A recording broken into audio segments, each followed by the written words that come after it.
an balimaw ani ɲakuma bi kibaran b'an bolo ka da kulo kan o de ye jene dugu yɛrɛ kɛrɛfɛ barrage pont dɔ de kun dilanni bɛ sen na yen nɔ kunu alamisa don banbagaci mɔgɔ 30 kɔni tagara ka taga ninnu ka baarakɛlen bɛɛ lajɛlen tiɲɛ o banbagaci mɔgɔ 30 ninnu kɔni a fɔra ka fɔ ko mɔgɔ ninnu kun bɛ moto de la ni u tagara ka barrage dilanna ninnu ka baarakɛlen bɛɛ lajɛlen tiɲɛ ale ni u ka baarakɛminɛnw caman kɔni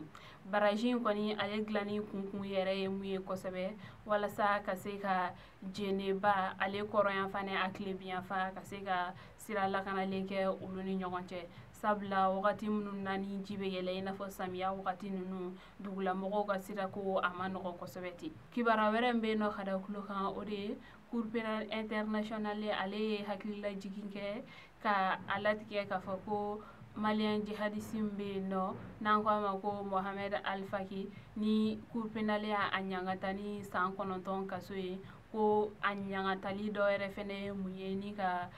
euro wari $2,000,000 ale ni buruburuni ko o sara o wari in bɛ taa jɔ o wari in kɔni bɛrɛ tɛ o jɛ sefa wari miliyari 2 la o wari in kɔni bɛna sara mɔgɔw ye minnu ye dugulamɔgɔw yɛrɛ ye ale ni tiɲɛli donna mɔgɔ minnu somɔgɔw kunna